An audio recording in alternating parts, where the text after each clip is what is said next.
Hello everyone, welcome to the Wonderland. It's time to explore the world with us within few minutes. Do you know who is the first woman to fly solo from Britain to Australia?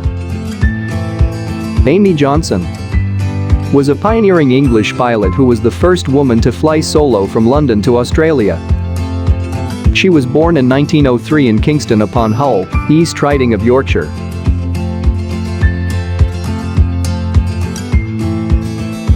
In May 1930, Englishwoman Amy Johnson took off in her Gypsy Moth plane from an airstrip in Croydon, England.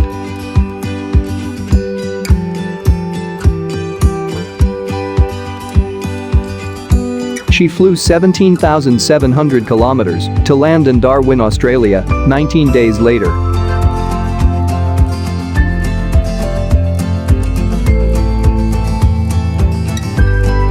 The first person to fly solo from Britain to Australia was Australian Bert Hinkler in 1928.